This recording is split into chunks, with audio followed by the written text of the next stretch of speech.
kolleegi soovitusel väike video Hyundai Ioniq 5-st. Mõned tehnilised andmed ka. Võimsus on sellel autol 168 kilovatti. See konkreetne on tagapeoline, on saadaval ka neljapeolisena. Aku on 77 kilovatt-tundi. VLTP järgi läbisõit 507 ja keskmine tarbimine 17 kilovatt-tundi 100 kilomeetri kohta.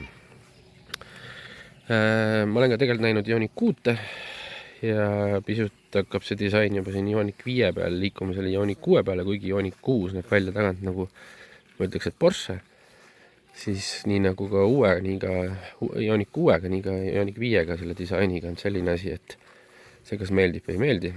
Ja see pikslite teema tuledesse tuleb juba kaasa ka Ioniq 6-le. Päris laia rööpega, hästi selline omamoodi sõiduk. Ja nagu ikka kõik need elektriautod kipuvad olema, siis väga huvitavate disainidega. Ehk siis selle disainiga siin on täpselt see, et kas see sulle meeldib või ta sulle ei meeldi. Aga kui meeldib, siis meeldib üsna palju. Mis selle sõidukil head on? Alustame võib-olla siis siseruumist. Istmed on väga mugavad. Istmed on igatpidi reguleeritavad. Tuleb ka nii-öelda säärepadi või põlveõndasse padisid välja, kui vaja on. Kasutatud on taaskord sellist kahte ekraani, mille fänn ma eriti ei ole. Miks ma ei ole, siis on siit rooli tagant nagu näha. Et ausalt öeldes ma ei näe mingit pointi panna niisugust ekraani täpselt siia rooli taha, kuigi sellel on olemas ka siin klaasi peal nii-öelda projektsioon, mida siit kaamerast ei ole hästi näha. See ausalt öeldes siia keskele suure ekraani panemine ja teine samasugune kõrvale, ma ei näe sügavat nagu pointi. See konkreetne mudel on tavapeeglitega, mis on siis nüüd elektrooniliste peeglitega, nendel on siis see peeglimonitor toodud siia selle koha peale. Muidu kõik kliimad, särgid, värgid ja väga lahe selline keskkonsool on, kus on igalt poolt tühi telefoni laadimiskoht. Seal on nahkistmed, ventileeritavad, on panoraamkatus. Väga meeldib mulle see käigusüsteem ja see on ka tõesti õiget pidi, et kui keerad ettepoole, siis läheb ta edasi ja keerad tahapoole, siis läheb tagasi. Drive mode'i valimine, mis on näiteks Cupral sarnaselt lahendatud. Ja muidu ekraanid ise on väga korraliku ja selge pildiga. Igasugused võimalused ühendamiseks, navigeerimiseks, muuta igasuguseid asju, ühendada igast asju, et kahjuks ei ole küll juhtmevaba Android autot, aga muu on kõik siin kenasti olemas. Minu testi tulemusena see sõiduk täislaadimisega sõidab natukene üle 400 kilomeetrit, circa 420 kilti. Ma oma testiga, kus ma põhimõtteliselt sõitsin paagi, aku pooleks sain ma 16,1 tarbimiseks.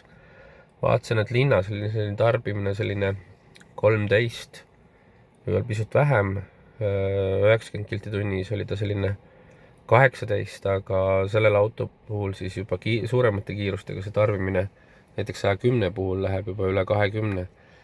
Et see on selle auto võib-olla ainuke miinus, et tema nii-öelda kadu suuremal kiirusel on päris suur. Helisüsteem on siin väga okei. Mis on veel lahe selle auto puhul on tagaistmete lahendus. Ehk siis tagaistmetega saab muuta salongi taga suuremaks. Tagaistmed on taga siis liigutatavad nii ette taha suunas, kui saad liigutada ka seljatugesid. Ja selle võrra saad sa siis ka tagant muuta pagasniku selle kattega nagu selle pagasniku suurust või ütleme siis istumisruumi suurust. Miks sa saad need pagasniku katte tuua tahapoole ja istmed selle võrra tahapoole, et see on nagu väga hea lahendus. Kuigi pagasnik ise on suhteliselt väike ja kõrge, siis ruumikuse mõttes on siin autos väga palju ruumi. Ja saab seda ruumi rohkem juurde tekitada. Sõiduomadustelt ei ole mitte midagi ette heita, et väga hästi seisab teel, nagu enamus elektriautod, aga sellel on vähemalt tuntav selline rööpmelaius, vähemalt visuaalis, et ma ei ole ausalt öeldes neid andmeid nagu selliselt vaadanud, aga tunda on tema väga stabiilset sellist hoidmist. Ja mida ma olen Undertale ka varem näinud, ehk siis külje pealt on võimalik istet ka juhtida nii-öelda kõrvalistu istet, et see on tõesti täitsa hea lahendus, et eriti kui lapsed on taga ja sa saad ka siit juhtida tegelikult tagumisi istmeid. Et see on nagu selles mõttes väga mõnus lahendus, et ma olen seda ka näinud Hyundai bussil. Igati kihvt lahendus. Ehk siis kui keegi tahaks endale osta sõidukit, millega sõita circa 400 kilomeetrit ja seda ka reaalselt ja tunda sõidumugavuses, see auto on kindlasti selle jaoks väga hea. Ainuke miinus tõesti suuremal kiirusel energiakulu, et muidu kuni 90 kilti tunnis, nagu meil tavapäraselt teed on, ei ole midagi ette heita. Kiht vägev ja ma tean ka, et paljud teised kiidavad, et see auto on tõesti väga, väga mõnus, kiire, sportlik ja ulmelise disainiga ja heade näitajatega elektriauto.